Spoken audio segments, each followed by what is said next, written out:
Welcome into another front office sports webinar. Today's is presented by Software, and we have a great lineups for you guys. We're going to be talking about how to better strategize, execute, and measure your partnerships in today's sponsorship landscape. A lot of good data, a lot of good insight from all of our panelists, but I'm going to introduce them to you currently and right now.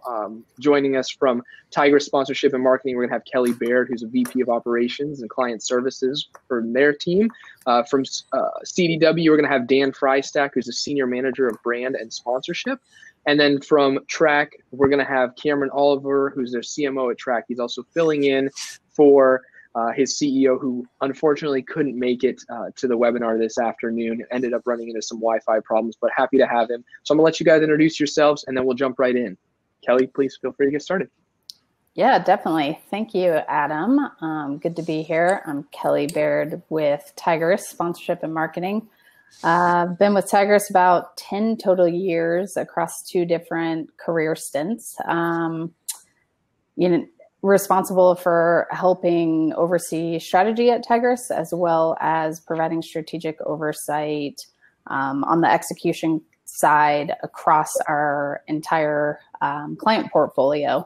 And as some of you know, Tigress Sponsorship and Marketing, it's an agency based out of Littleton/Denver, Colorado, very close.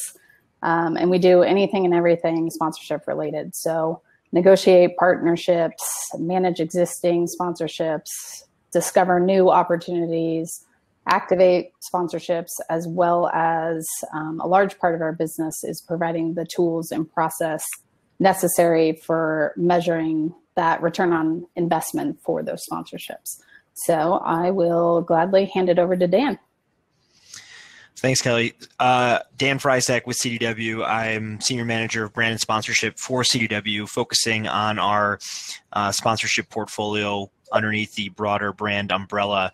We've worked with Kelly and the Tigress team for a few years now on a few different projects, and currently working with them, as well as the team over at Track.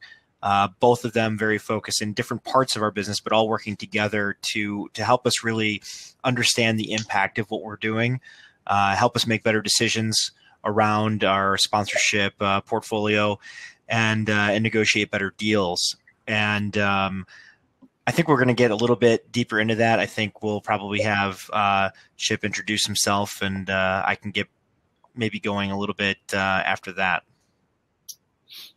Great. Thanks, Dan. So guys, my name is Charles Reynolds. You can call me Chip, with Track Software, actually a veteran of the property side. It's been about 10 plus years, largely on the team side. Came over to Track early 2016, saw a need for some better processes and technologies in place to help us do our jobs better and get more buttoned up results for great brand marketers out there like CDW and Tigress, who I got to work with previously during my MLS days. So excited to get in front of all you guys and chat next level partnership services and how these two, differentiate themselves on a daily basis.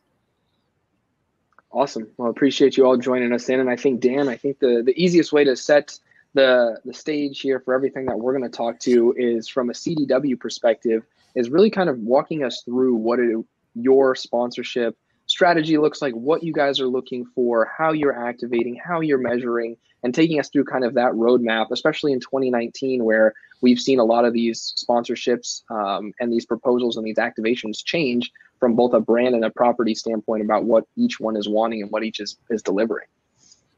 Yeah, no, it's I think that's probably the best part about working in this industry is that it is constantly evolving, maybe even faster than some of us would like sometimes, and staying on top of it and making sure that you are constantly revisiting your strategy, constantly updating it so that you are staying true to not just your brand goals and your brand objectives, but also true to what's happening in the sponsorship industry, so that you're taking advantage of what's out there now, what's latest, and applying it to those brand objectives for the best possible mix. And unless you're out there measuring constantly and being certain of what you're trying to measure, right? Analyzing on at least a 6-month basis of what are we trying to do here? Is this still relevant? Is it not?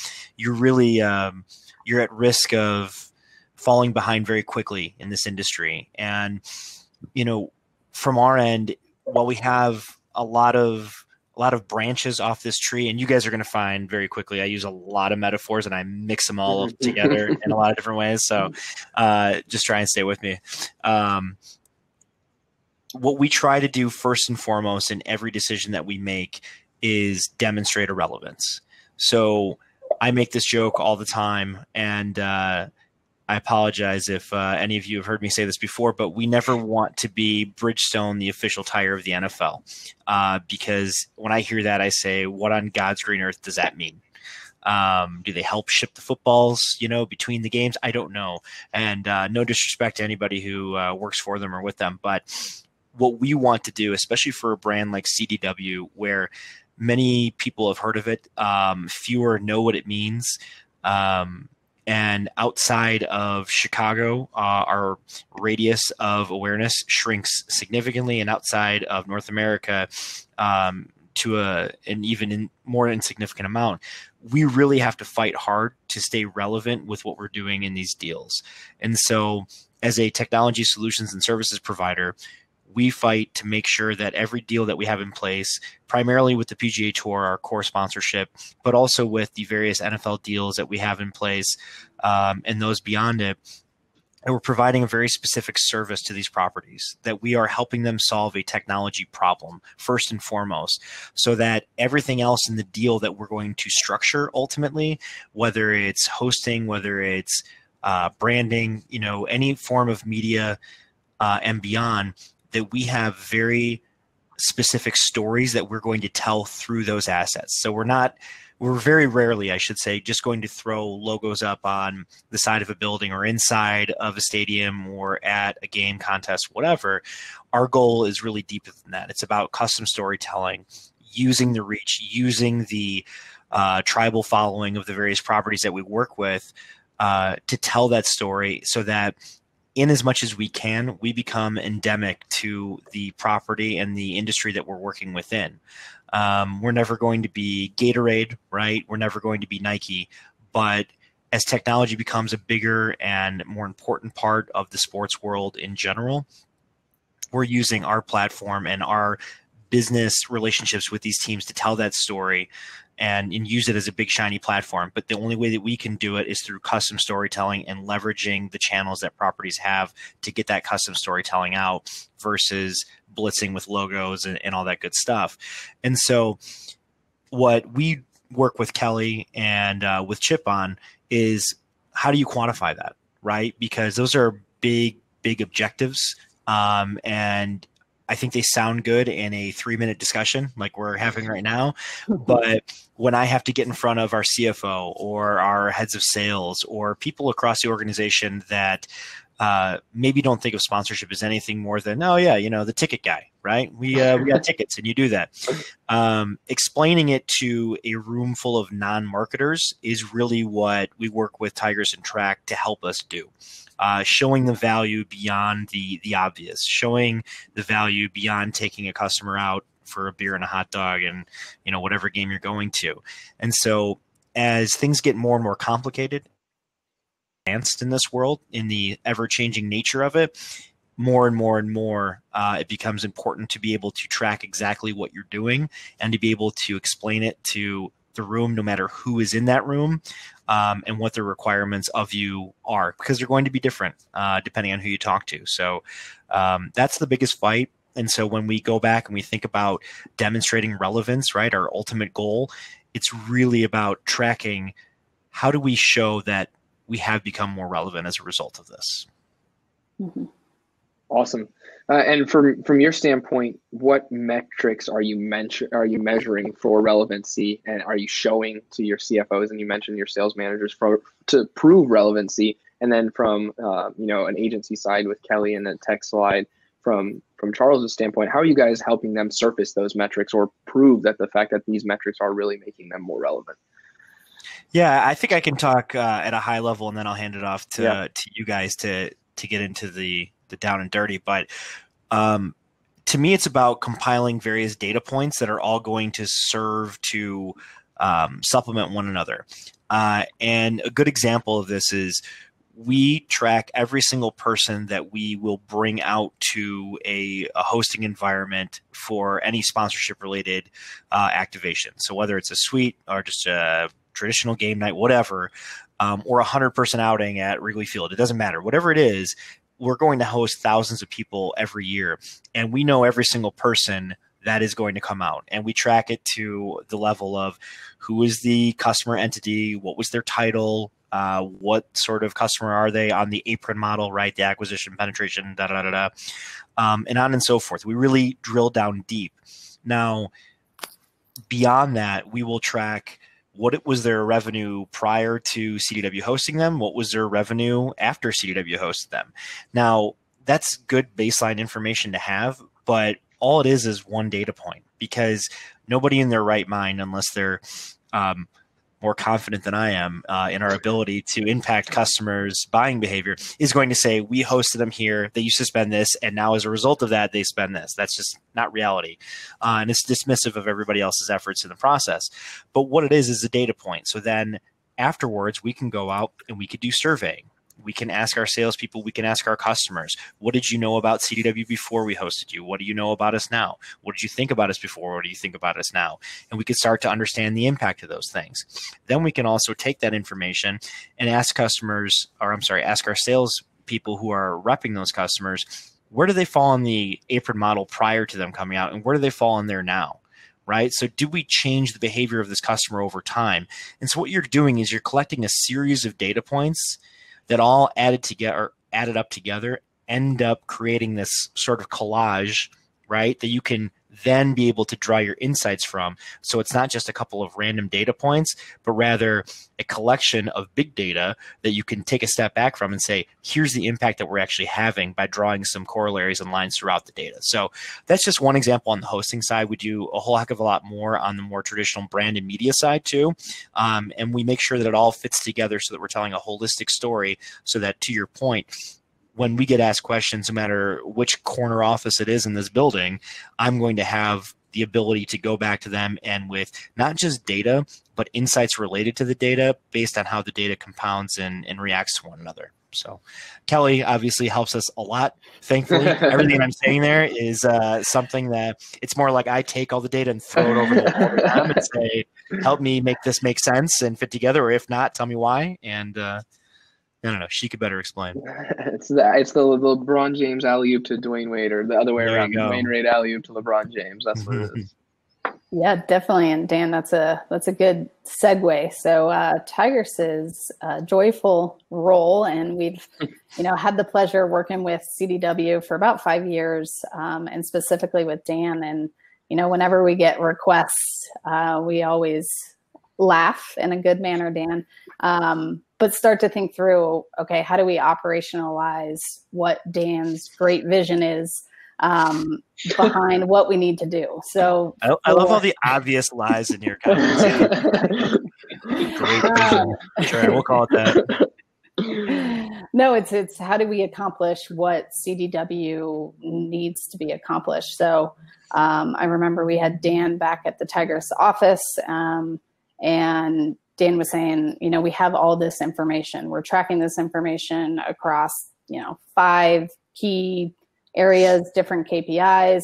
We need one central warehouse platform to house it all. We need to start being consistent in how we track it, how we manage it, and then ultimately how we measure it. So what are all those data points that are being pulled together?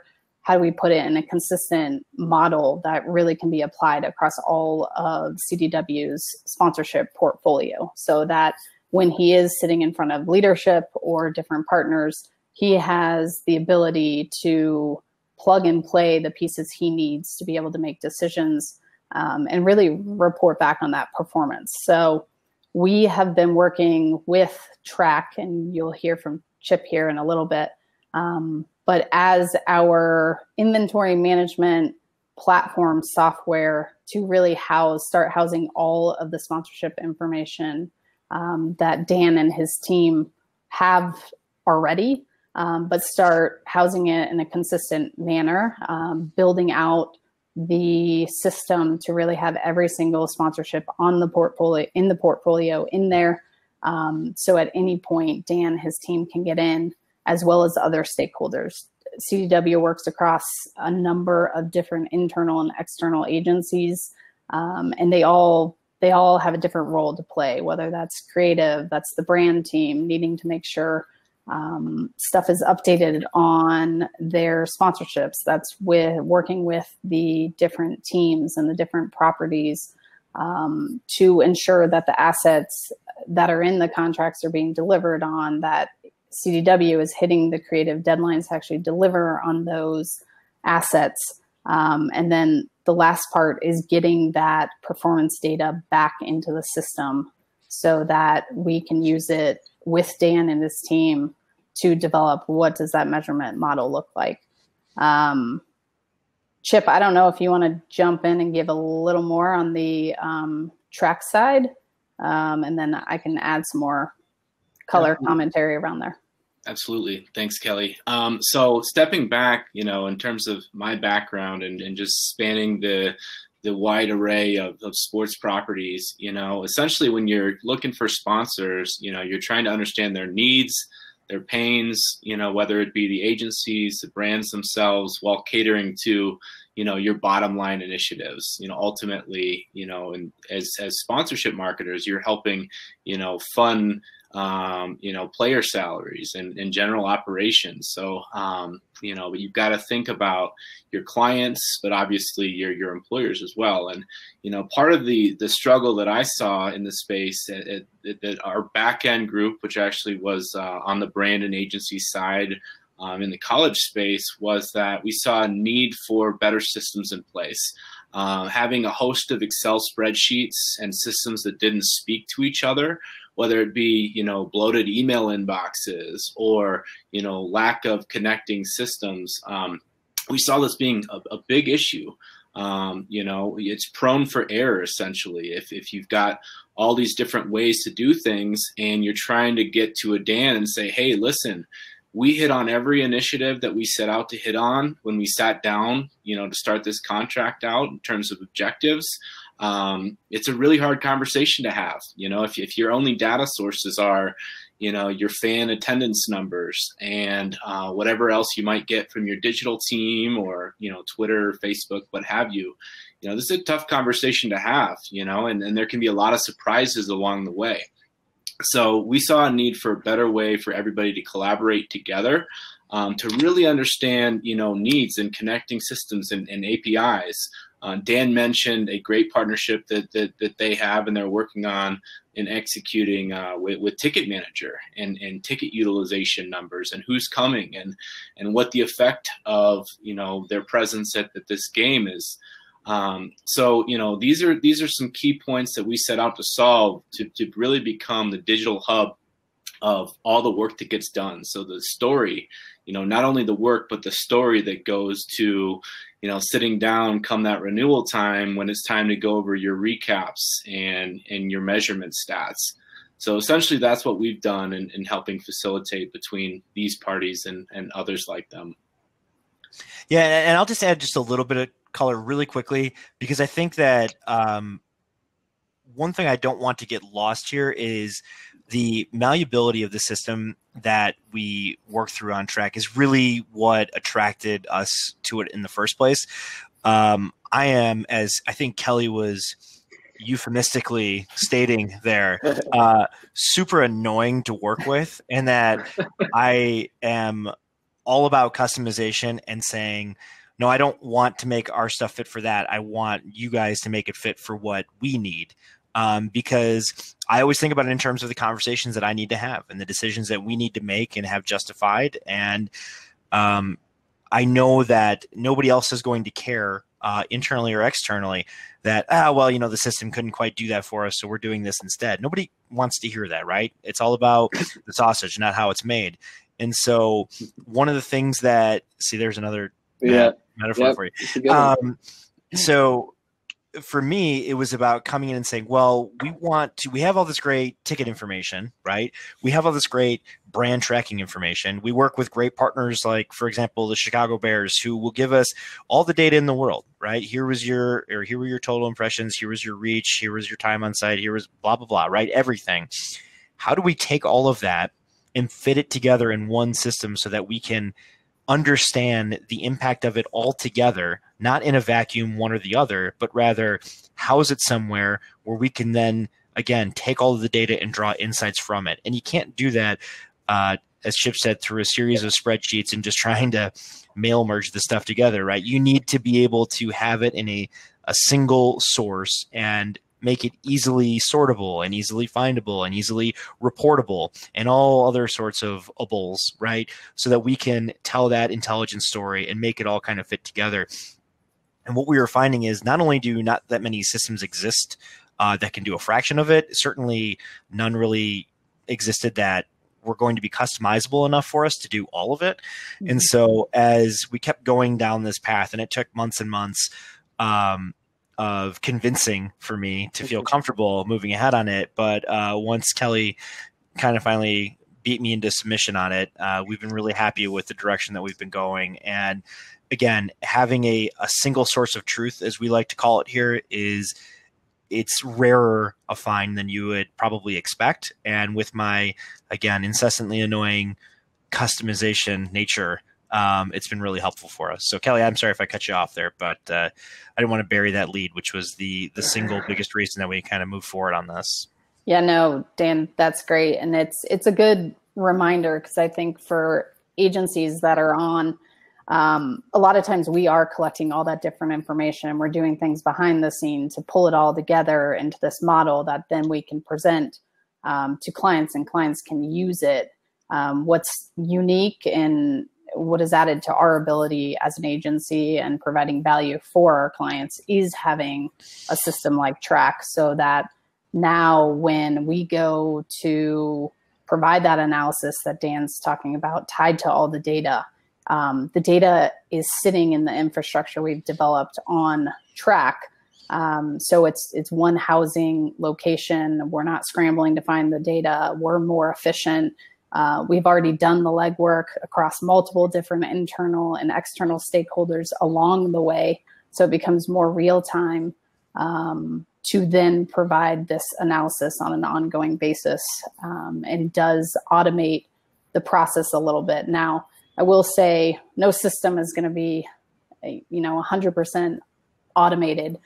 There still is a decent amount of manual analysis happening behind the scenes, but it does allow for a lot of that thinking to be done upfront, and collaboration between, the teams, the different stakeholder on the client side. So like I mentioned before, the media team, the internal CRM data that needs to get thought of, what is the business impact and what is the brand impact of these sponsorships? And, how do we have that in one system? And I'm sure it's helped you cross-functionally working with all of CDW's other agencies too, is making everyone's life easier. It is. I mean, half the battle, and Dan will tell you, is process and where does the information exist? Who has it? How do we get it? What is the right cadence? We don't want to bug the teams more than they want us bugging them. They have a business to run, and that's the business of sports. So a lot of times, we're trying to get data from them in the middle of the season. So it's all a collaboration process, communication, as well as education around what are the types of data and insights that we're going to need come the end of the season. Or, the world is now digital. So digital impressions you can get right away. How does that help Dan know how his content is doing, so that he can pivot if something isn't working? And how does the team see how it's being picked up, tied back to their brand? Definitely. And Dan, I think one of the biggest things that you mentioned earlier was the partnership with the PGA Tour and what that's done for you guys and what you've kind of invested there. Walk us through why the PGA Tour is a good fit, beyond just optically for CDW, how you've been able to leverage it, and from a storytelling perspective, something that's probably newer rather than later in terms of the evolution of the partnership, going from, creating now this digital content and this aspect of that, and how you've been able to not only justify that, but have seen the results that make it sense for you guys to continue to do stuff like that. Yeah, no, it's the biggest question that we have to answer, certainly around renewal time, right? Yeah. But anytime in between that, I think I probably answer that question at least once a month, or some version of it, right? But I would say the big picture, right, and the way that we apply it to really anybody who asks is twofold. One, we are transitioning to a technology service and solutions company, as I mentioned before. That's from a pure brand perspective. Our business has already gone there, but from a brand perspective, the perception is not there yet. The PGA Tour, when we did all of our research at the what I'd call league level entity, from that level, it was the NFL, the NBA, all the places that you think of, right? If you're going to have a big overarching deal, and the PGA Tour is undeniably never going to be the highest reach audience, right? Golf is never going to be bigger than football. It's never going to be as big as LeBron James, etc. But what it does do is index very, very strongly with our audience. And when you look at their demos and ours, it's a Venn diagram that is very fat in the middle, right? And with that, it gave us an opportunity to begin telling a very specific story to a very targeted audience. Now, we started this deal 10 years ago, so actually 11 years ago. It was in 2008. And over time, our business has completely changed. And along with that, our opportunities for activation with the PGA Tour has completely changed. And in the beginning, it was, hey, we're going to host at 20 some odd tournaments across the country. We're going to put however many ad units on the air on Golf Channel, NBC, and CBS, and we're going to call it a day. That was the beginning. And I joke, but I could show you some examples of our hospitality back in the day. It used to look like a giant circus tent that you'd walk inside, but it had an open bar and good views of golf, so everybody was kind of happy.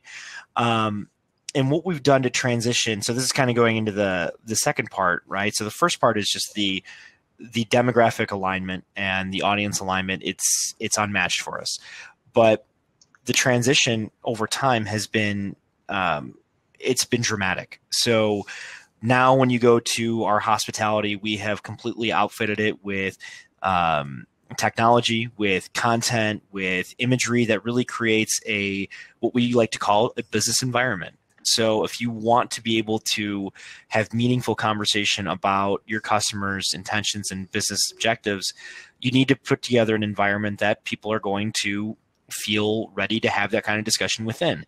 And it doesn't work doesn't work as well if there's grass underneath your feet and there's no exposure to who CDW is as a business.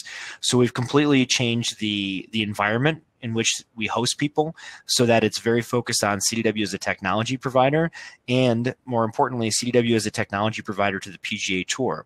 So I mentioned relevance earlier, and it's really our guiding light on this stuff. We've developed with the PGA Tour their ShotLink scoring system. So these giant trucks that go all around the country that are essentially mobile data centers, they bring in all of the information related to the shots that PGA Tour players are taking every single day of the event. They take that information, they turn it into data, they turn it into statistics, they turn it into graphics on television, etc. We are the team that helps the PGA Tour take in that information, disseminate it we created the infrastructure for them, et cetera, et cetera. It's actually a really interesting story. And what we've been able to do is take customers out now, instead of just having them in there again for the beer and hot dog in a circus tent. We bring them into a CDW-driven business environment. We take them through tours of the ShotLink truck. They get behind-the-scenes access to really learn and understand who CDW is and what we're doing for the tour and why we're hosting them out here instead of a basketball game, instead of whatever else. And so they actually get a real look and feel for what it is. Now, on the media side, which is just as important as what we do on the hosting side, we've worked, no longer do we just buy, a multi-million-dollar media plan from NBC or CBS. We're going to go in there and we're going to do what's my favorite thing in? We're going to customize it. And what we do, or what we've done, is we've developed things with them so that we're not just leveraging their traditional golf broadcast programming. We're going in and saying, hey, during your morning drive broadcast on Golf Channel, which is their sort of Monday through Sunday pre-golf broadcast that's in studio and all those good things, we'll work with them to create content. We'll have them go out and interview the people at ShotLink. We recently updated some prior work that we had done with the tour around their digital asset manager, which is a seriously boring set of words I'll put together, right? And you guys can probably already tell I'm not a technologist, I'm a marketer. But what digital asset manager means for the tour is taking all of this archival footage of golf throughout time. I mean, back to black and white, they have this huge wealth of video content that's fascinating. And we've helped them put together a system to structure it, to store it, to make it easily sortable, findable, and accessible for their audience. Now, when I say digital asset manager, that's not a very interesting thing to say out loud. But when we talk about what it actually means for the audience who's consuming this information, then it becomes really interesting. And to our audience specifically, the VPs of IT, the CIO, these IT decision makers, they can see the relevance of it. But then they can also theoretically think, oh, well, that's really interesting. We have tons of assets that we need to manage. How can CDW help us? And while it wasn't that interesting, let me learn more. And so we'll work with NBC to capture that content in an interesting way, showcase it through footage and through ad buys that are, again, not a 30-second spot, but rather a 2.5-minute long form piece that we'll work with them to create and distribute, and mix in this level of customization on our media side and on our hospitality side that was, again, long ago, just pretty black and white, right? You host some people and you watch some commercials. So customization combined with our ability to tell our story through the channels that have become available over time as this industry has evolved, as well as our own thought process behind, look, we've been doing this for 5, 6, 7, 8, 11 years. We need to continually refresh it, make it new, make it interesting, make it relevant, and make it really showcase who CDW is and who we've become. And completely, from where we were 11 years ago to where we are now, it's a completely different deal. And so I know that, not to kick it over to the other 2/3 of the team here, but Kelly and Chip, I'm sure that the way that we've had to measure this over time has dramatically changed too, right? It used to just be, who do we bring out? A bunch of Excel spreadsheets. What was our reach with our media and done with it? And now it's a whole heck of a lot more. Yeah, definitely, Dan. And even that last piece, as CDW has evolved in how they are telling their story, the measurement has to follow as well. So, sponsorship started with a very impressions-based analysis on exposure. And now everyone's out there trying to figure out, okay, how do we measure branded content? How is that different than your normal impression? What does engagement mean? Everyone out there knows there's a million tools, and especially on the social and the digital side, everyone's trying to measure it and what those formulas look like and how do you apply it back to a model. So there's a lot of unknowns right now, but also a lot of opportunity within the space and on the measurement side to measure specifically that branded content, to take it a step further and tell Dan, your brand is showing up here, but in terms of your authentic story you're telling, this is how it's showing up over here, tied to the digital content series you're running with the PGA. You're getting X more engagements than on, a logo bug, which everyone knows. And I think just the digital migration of everything, even the last couple of years, has just been incredible. If you talk about 5 years ago, the standard was, you could throw an ad up on Facebook and have some buttoned up metrics and results immediately. And we compete with that as marketers. You're selling a premium product and experience, and you want to be able to tell authentic, stories for your brands that you work with and what have you there. But there's a big gap in standards, if you will. If you're not using project management versus, spreadsheets or what have you, there is how do you get the work done? How do you prove it? How do you collaborate together? And how do you kind of come out in this era of performance-based partnerships where you can say, hey, listen, this is what we set out to do, and this is what the results were this year, and go down the list of everything there. So I think that's kind of the different dynamic that we're all facing today is how do you stick out? How do you cut through the clutter? How do you tell your brand story and differentiate yourself? 100%. And Kelly, from your standpoint on the agency side, how is a lot of these performance-based sponsorships now? I know Anheuser-Busch started it really kind of openly last year and have made some inroads, and others have followed suit. How has that changed how you guys have done business and how you're advising clients like a CDW or any of the other ones that you may work with from a sponsorship strategy, execution, and measurement standpoint? Yeah, that's a good question. And I always laugh at the AB coming out and saying that they were, holding properties accountable to performance-based metrics. Plenty of our clients have been doing it for years prior to AB, but it wasn't public knowledge. So we joke with a couple of clients that they could have been first. But yeah. On the agency side, it's, when we're consulting our clients, it's ensuring that they're having that open, honest conversation with the properties, holding them equally accountable to deliver on what they say they're going to deliver on, but also performance of the team. That impacts exposure, that impacts popularity. How are people associating the CDW brand with, a World Series team versus a team that hasn't gone to the World Series in forever? So it's really working through that with our clients.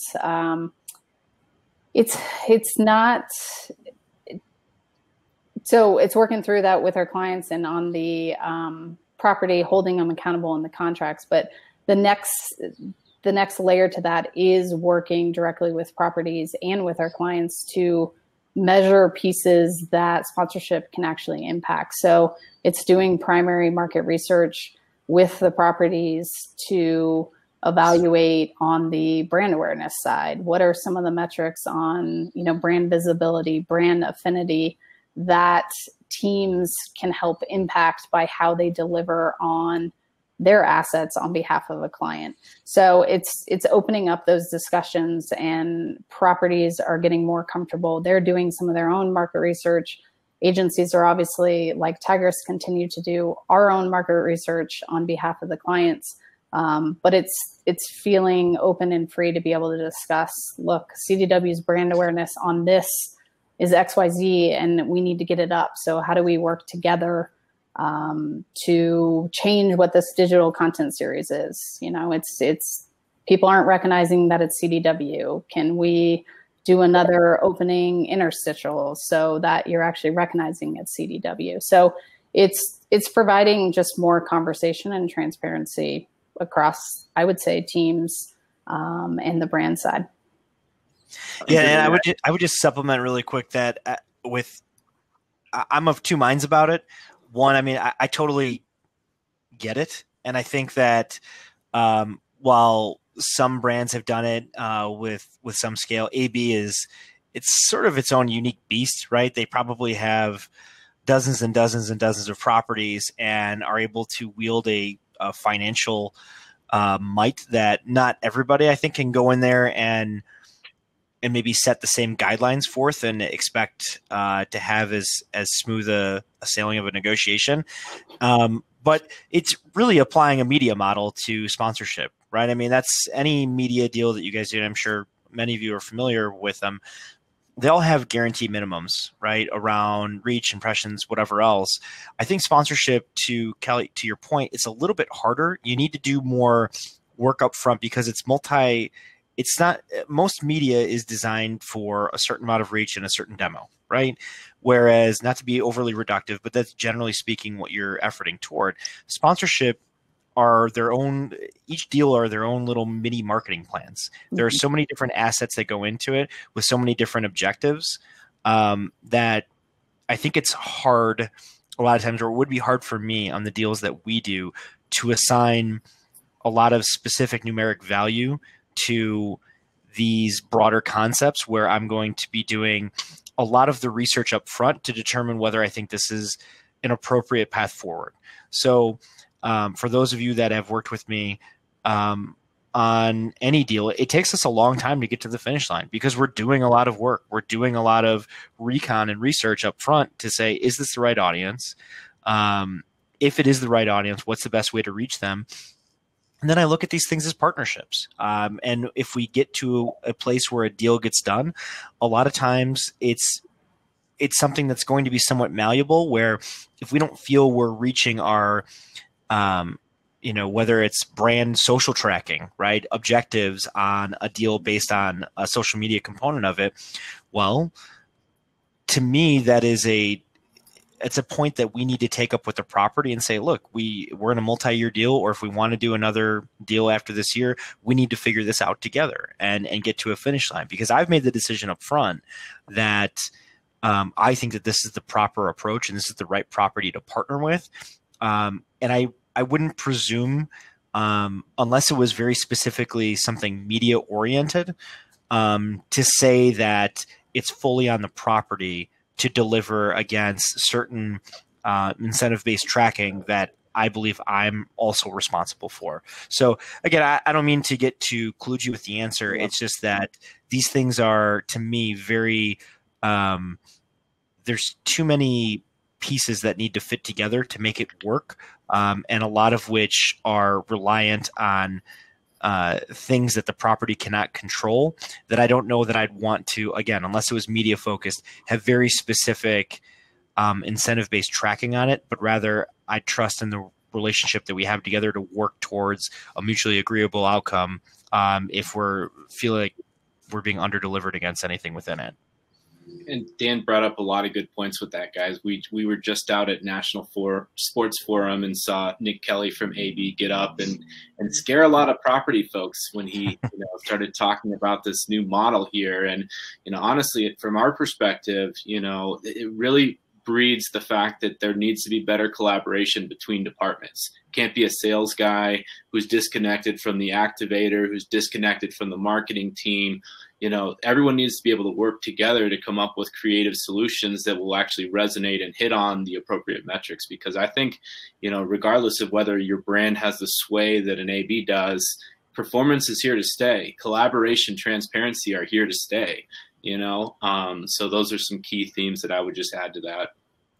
100%. And I think another cool and interesting question that I think you already kind of touched on it, Dan, as we get towards the latter part of the webinar and into some more user questions or viewer questions. But from your standpoint, obviously CDW, a technology company, technology services company, what are you guys looking for from a partnership and sponsorship strategy? What pitches are working for you? What are you guys, in the market and trying to find solutions and problems for from your brand standpoint? Is it esports? Is it college sports? Is it what are you guys really looking to try and find a solution for that that you can interject CDW as a brand and as a brand marketer and know that, or at least hope to know that you're going to create some tangible value back to you, or if it's performance-based value as well? Yeah, that's a good question. I think there's two things in there that I would address. In terms of what we're looking for, I would say independent of who the actual property is, one of the things that we're really looking to get toward, and we're hoping the properties are going to be more proactive with it, is around predictive analytics. So we talk about measurement here, and we talk about a lot of things, and what we're focused on and still kind of wading through is it's really a more responsive measurement, right? Who came, what did they spend, what did they do, how do we make better decisions moving forward? What we really want to do, and we think that properties with the wealth of data that they have on their own consumer tracking can help us with, is getting to a more predictive place, right? So what are your goals in partnership, CDW? And if we're able to provide that to them, them creating a mix that they think are best going to achieve those outcomes that are data-based and maybe even AI-based, right? So we've simulated this scenario 1,000 times with a similar company, or we've seen this before with a company in your set. Do this, and this is how you'll achieve your outcome. I think right now it's all very, including on our end, it's all very responsive. And I think that, that's good and it's fine for now. But I think very, very soon, a lot of that's going to have to be automated. It's never going to be a math equation. It's never going to be, if I spend this $1, I know I'm going to get 100 of these. But as close as we can get to, hey, here's the best package that is customized to suit your objectives, and we know based on whether it's automated insights or whatever it is that we're confident that we can start here to work you down that path. That's going to be the most powerful thing to me when I get pitched on anything. In terms of specific property types, though, that we're looking to get into or explore further, you mentioned esports. I think that's probably, that's the next big thing that's already happening, right? I think that it's all changing very quickly. We've been a little slow on the uptake with it, but in a very strategic way. We have had a lot of opportunity, and I think there's an assumption that, hey, technology, esports, it all kind of fits together, and some of it does, but ultimately, to your other point and to my earlier comment, it needs to be something that's going to be relevant for us. It needs to be, we're not out there, slinging PS3s and PS4s and PS5s and whatever else, right? We are a technology solutions and services company. And so whether that's with a Chicago Bulls or it's funny because as I struggle to come up with an example of an esports partnership, it's not because we haven't researched the hell out of it and haven't spoken to dozens of places. It's because there is so much bifurcation within the industry right now, and there's no governing bodies, and there's no North Star on this thing, right? There is no NFL, there's no PGA Tour. We've been approached by video game producers. We've been approached by media companies. We've been approached by agencies. We've been approached by individual teams.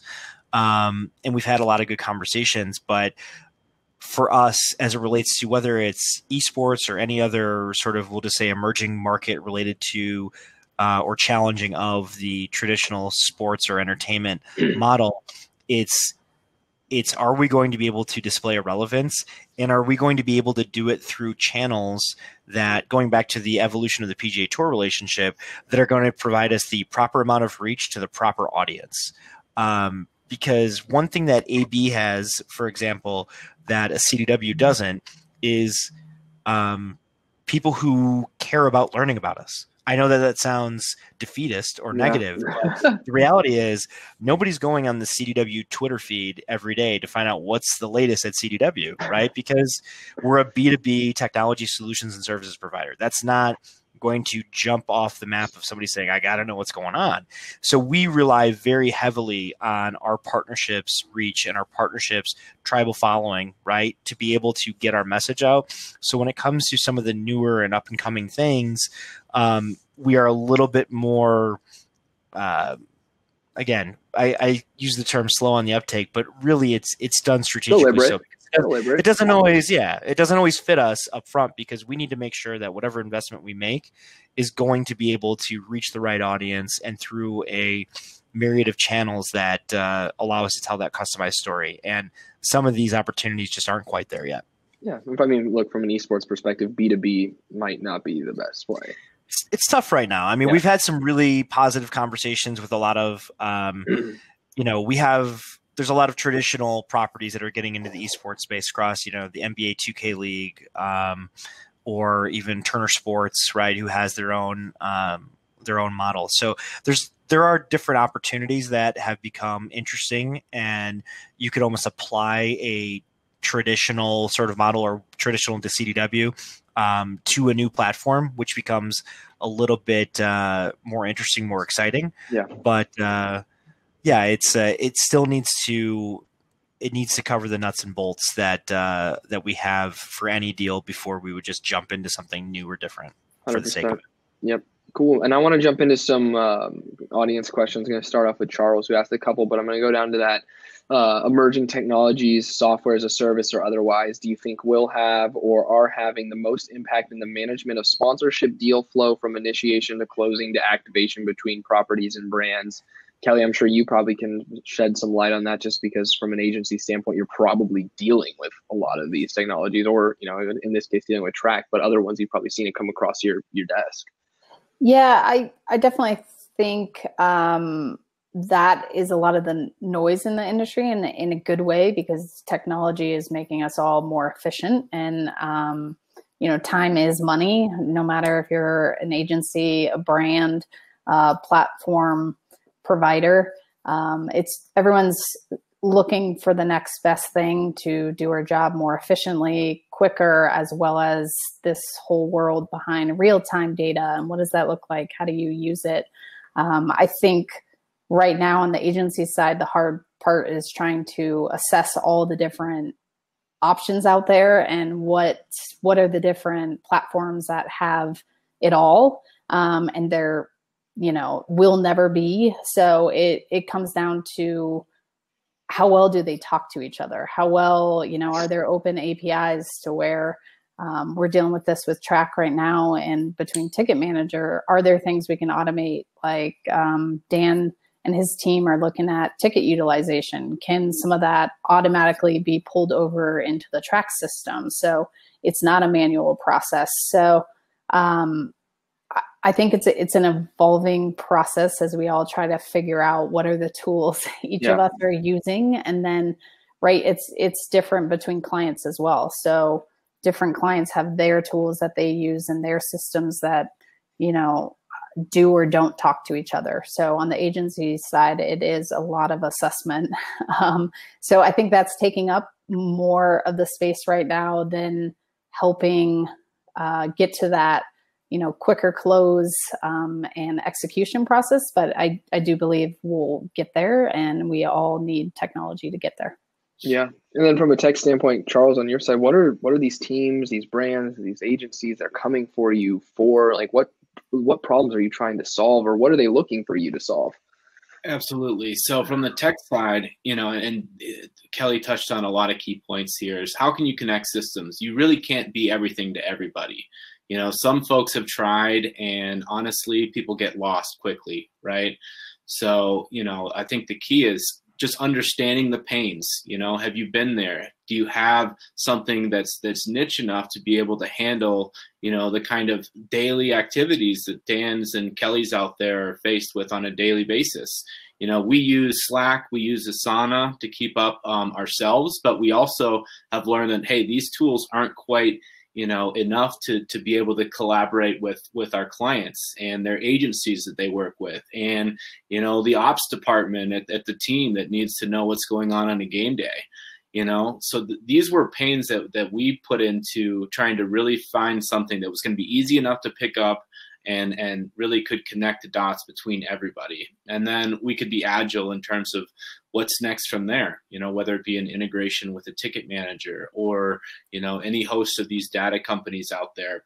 I think that's what's super important there, is who understands the pains, who can actually hold your hand through the process and help you maximize to get results. And you asked Adam about pains, what about turnover? What happens when someone leaves?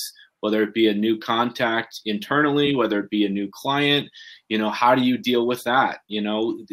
Gone are the days where you should be relying on exit interviews and going through a bloated inbox to figure out what was happening with something.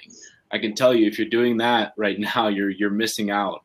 So, that's one of the key things that we'll help with is along with, your underperforming potential partnerships there, is how do you connect the narrative and the story to be able to show all the results that happened. Absolutely. Great insight there. And I want to get into Moses as well here before we jump into one final quick lightning round question. But he said, with the current digital landscape, should we expect more athlete sponsorships / partnerships Dan, from your standpoint, CDW, active in athletes, not active in athletes, is that something you're looking to get more into? Yeah, I would say just quickly two things. One, more and more athletes are becoming their own brands, right? And along with that, or it used to be in the past, whether it was product endorsement or, shoe deals and things like that, they've really, especially the bigger ones, things have changed and they've become, whether it's Kevin Durant and his new company, or a lot of what you're seeing are athletes who start their own charities and foundations as they become much more socially aware and conscious over the last decade or so. And so there's a lot more partnership opportunities directly with them versus the teams that they're on. And it's a landscape that I think is only going to continue to expand as they have greater opportunity and greater business wherewithal, as well as greater social responsibility. So we have partnered with a lot of different athletes, traditionally more on the charitable side, but ultimately I can see it only really increasing from here because they're just making themselves more available. Mm-hmm. Awesome. And then we do have one more question I want to get to. Kenneth asked earlier, and I'm not 100% sure if this applies to all of you or it may apply in some regards that I may not be aware of, but he said, what sponsorship brand partnership opportunities do you guys anticipate directly with DTC companies like Warby Parker and a Dollar Shave Club, or indirectly by adopting a similar distribution model? Is that something you're exploring from an agency standpoint, Kelly? Is that something that you've seen? And from a brand standpoint, is that something that you've been trying to look at, Dan? Dan, I don't know if you want to go. I think if I'm understanding the question correctly, it's more tying a Warby Parker and the story they're trying to do back to the traditional sponsorship model. And I don't know if it applies as much as what they're currently doing and living mostly in the digital content space and really being able to tell the why behind where their brand started. It's a huge passion point of mine, and I think it does have a place within sponsorship, but not as much within the traditional side. It's more on, from what we've seen, on the experiential side, and how to engage with those customers one-on-one.